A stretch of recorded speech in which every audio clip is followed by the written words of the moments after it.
your engine.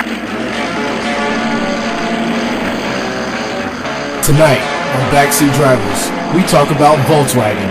Also, are Americans too big to drive small? And lastly, we review the 2011 Volkswagen Touraeg. This is Backseat Drivers. That's right, it is. This is Backseat Drivers, guys. I'm your host, Phil. I'm your other host, Jordan. And I'm Nelly. Thank you all for tuning in. So what's on the agenda today, guys? What are we doing? B-Dub. Volkswagen in the house. German engineering. That's right. So what's actually going on numbers-wise? Numbers-wise, let's see here. They've actually tripled their profits. Tripled Their profits. And That's they've moved up on the automaker scale here. So they're actually above Ford in North America, but they're below Mazda. Okay. But I think the whole Volkswagen company has a lot to offer, considering that they own pretty much every German company other than Mercedes and BMW. They own Audi, they own Porsche, they own Volkswagen. And Porsche is actually number one. So that technically they win. No, and no. Anyway, they own Porsche, Bugatti. They even got Bugatti in there, and even Lamborghini. In the early 30s, Ferdinand Porsche actually helped create Volkswagen for the Nazis. Oh boy! So, what are some of the actual cars that we're actually looking forward to? The brand new Beetle. The brand new GTI. And the 11,000 models of the Touraeg. Oh gosh. Models. Wait till we get there. Yeah, we'll get on to more of that. Also, the new Beetle, we'll get onto that too. But let me ask you guys a question. Would you guys buy a Volkswagen, Nelly? Would you buy one? Yes, I'd actually buy the brand new Beetle. I'm too masculine. I will not buy any new Volkswagen. He's drinking a beer right now, too. He's got his hand in his pants. Yeah. And guess what? It's his birthday! Happy birthday, Jordan! Oh, yeah, getting one more year older. Thanks, I had to say that in there. We're going to buy you a Volkswagen Beetle. Oh, please don't.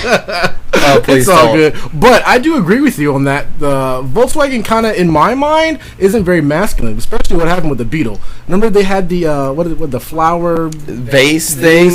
But what's not masculine about the Nazis driving a Beetle?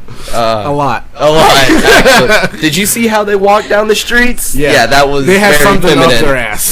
They did. Oh boy. Anyway, enough with that. But so you would definitely buy one? Yes, I would. No, you wouldn't buy one, and I'm going to say no on that. But anyway, we're going to go on to the news. And before we get started, let me just thank everyone for participating in the question that I posted up on Facebook. Is this about a female Nazi?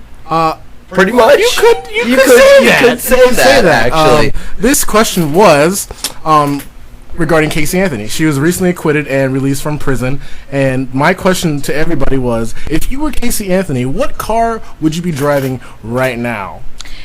The Dunbar Armored Van. Oh, if you guys don't know what that actually is, if you ever work, if you have a job, sometimes you see this truck come to your location of work. They have guns inside. It's a bulletproof vehicle. It's heavily armored. What about you, Jordan? I'd probably steal a Nazi tank, actually, at that. She probably has a couple. She'll fit right in, though. That's funny. How about you, Phil? My choice was the H1 Hummer. But after reading some of the comments, these are just great. Let me read you a couple of these here. The first person said, possibly, there's a whole lot of pun here. Hold on. Get ready for the pun. Possibly the Ford Escape. that was a good one. Someone also said the 1980 Yugo car, the car that blows up so someone bumps into you. Also, my good friend Colby said an unmarked cargo van that says free candy. Does it play the little ice cream tune? You gotta do the Herbert voice. So he brings good news. Anyway, but thank you guys for participating. That was very special. I'm glad. Keep on going. We'll keep asking you guys questions. Anyway, guys, what's next? We have here a 1979 convertible Volkswagen that we found on Craigslist, and it's actually in Ocala for $12,000. Get this, it has 17,000 original miles on this car, and it's only $12,000, which I think is freaking incredible. It looks kind of cool. It does. But what throws me off? Those ladybug feet things. The floor mats? The floor mats. But you can throw them out, so that's fine.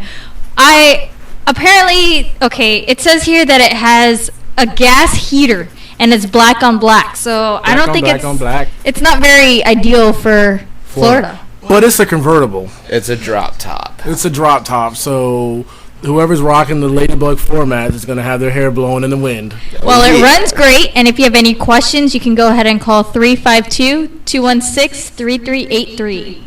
Moving on to the next Craigslist car of the week, we have a Volkswagen Corrado VR6 93. Rare. Old school. Actually, it's $3,500. It's got no AC, no heat. Ooh. And no bueno. It's also got some nice tan leather interior, 5-speed for all you people who like to drive 5-speed car. Also, there's no phone number on here, guys. Please put your phone numbers on here. Want to trade for a step van. And this is a definite must sell. Why? Because it includes a Bentley manual. Wait. So what Bentley? It doesn't say. I guess when you get the car and you look at the manual, you'll find out. I think we should just buy the car for that. Just for the manual? Just for the manual. Just for the manual. I'll use $3,500 for the manual right now. You keep the car. Keep the car. We want the manual. That's funny. Would you guys buy this car? Jordan, would you buy it? No, I wouldn't. I take a look. I've never seen one of these cars, and in Florida, there was only like 5 that we saw. No looky-loos. Uh-oh. But if you're into this sort of thing, it says here that the rubber's good. So. Well, we all know good rubber goes a long way. Nelly, I have a question for you. Women cause more accidents. Why? Why do they cause more accidents? Because they make nonsensical decisions.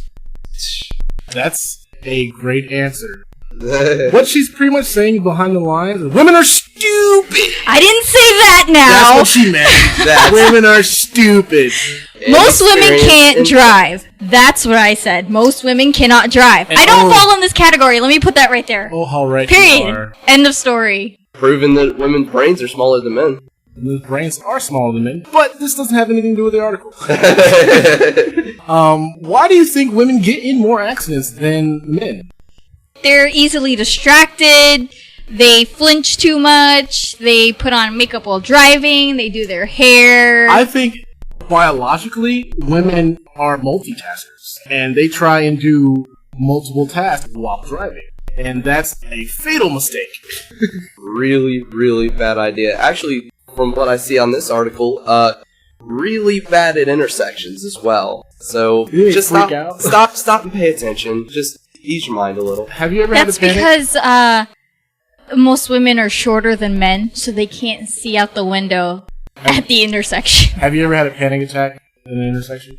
No. I told you I don't fall into this category. Good. I'll kick you off the show right now. I could probably drive better than you guys. I take that back. I'm sorry. I can definitely drive better than you guys. Definitely. I can definitely drive better than you guys. Okay. But anyway, back on the topic here. One thing that a lot of people don't think about is that women mainly have the children in the daytime or whatever, especially a lot of stay-at-home moms, and they're driving, and children are a huge distraction. So they're getting in a lot of accidents because of their children. Also, they like to put on their makeup, they like to text, they like to talk on the phone, they like to look for other things, and that's a huge distraction as well. I have a very good friend of mine, and she falls directly into that category. Her car is beat up. Yep. She does everything but drive when she drives. She'll text her friend, she'll call somebody, she'll turn the music all the way up, and I'm sitting there like, oh my god. I'm gonna die. Seriously, I'm not exaggerating one bit.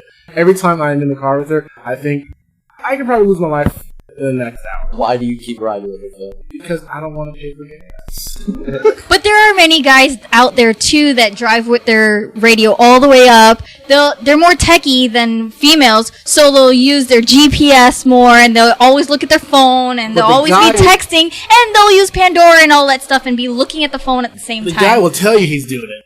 The girls just go. Yeah. The guy like, hold on, let me get my phone out. Let's take a look at some real statistics here. Okay, how about numbers. that? You and your numbers. Oh. Female to female accidents. That just sounds odd. But Sounds hot. 20.5% of all crashes are female to female. I wouldn't call those accidents. two girls, one vehicle. Oh. Moving on, male to male crashes. That's really bad. That doesn't happen. 31.9%. Yeah. And what's the last one here? Male to female? Male to female was only 47.6%. That means you women are hitting us. Stop hitting us, Stop please. hitting us. We may hit on you at the bar, but don't hit us with your on car. the street. Please. You made a rhyme. We may hit on you in the bar, but please don't hit me in your car. Oh, good God. Phil, I got a question for you, buddy. Alright, what's that? How's the gas mileage on your nice, cute little Saturn that you got? It's pretty decent. Gets around 28, 29, maybe. Yeah. Okay, good. We got some gas saving tips for you guys. Oh, here. okay. Cool. Especially with it being summer, a lot of people are complaining because gas is still very, very high. It went down a little. It went down, but it went back up. Yes, indeed. What the number one thing that you need to consider is driving extremely fast. Obviously, if you have a brain, you should know that driving fast is going to use gas. But sometimes people just want to get there quickly because it's so hot outside, they don't want to be in the heat. Okay, constant highway speeds are okay. Exceeding that is bad. Also, another one is do not accelerate or brake hard. Don't stop, go fast. Don't stop, go fast. Stop and go traffic kills your gas. Horrible So idea. basically what you're saying is that in like dead stop I-4 traffic, don't speed up and brake. Yeah. Just kind of roll. Just kind of roll with it. Just kind of roll. Exactly. Alright, and then don't drive with flat tires. Now when I say flat tires, I don't mean like you're driving on your rim. If your car tire is underinflated by even just 2 psi, your fuel consumption will increase by 1%. And I'm going to give y'all a tip here. I have done this before for a shop. Just because it doesn't look flat, doesn't mean it's not flat. So, check the data. Holding up. Mine the other day. Yep. Jordan had to he put air in mine, and it was how many PSI did it have? It had 3. 3. It looked like it had air in it, but it only had 3 PSI. Yeah. So that could be a huge issue to your gas mileage. Also, use the AC sparingly. I know it's very, very hot, but consider this. When you turn on the AC, it puts an extra load on your engine, forcing more fuel to be used. So keep that in mind. If you're on the highway, use the AC rather than have the window down. Especially if you're in those transitional periods where it's not scalding hot, where you can lower the windows. I know a lot of people like to drive the AC on all the time. Yep. So keep that in mind because you're using your gas. Right. But the rule of thumb for the AC is if you're driving under 40, windows down. Windows down. Yeah. Also, keep your Windows closed. keep your windows closed, pretty much, especially when driving highway speeds. That will reduce drag on your car and just give you better gas mileage. So over 40, windows closed. 40, windows closed, exactly. And be nice to your car, because then your car will be nice to you. Get it serviced regularly. Check your air filter, spark plugs. Check your fluid levels. That's right. Keeping a well-maintained car is the key to keeping great gas mileage. Also, a lot of people forget this one. Use your cruise control. Maintaining a constant speed over long distances saves you a lot of gas. Number 8, we've got avoid heavy loads. How wrong that sounds. Don't, for all you people who live out of your car, don't just get your stuff out of the car. It will increase your gas mileage, believe it or not. Extra weight puts extra load. If you drive a economically nice car, like a hybrid, and you're fat, we're going to get to that in a moment. Avoid long idles. So if you're parked in a parking lot, turn off the car. Don't keep it running. turn off the car. Restarting the car actually uses less fuel than letting it sit idle. Go figure. Now, this one is pretty obvious.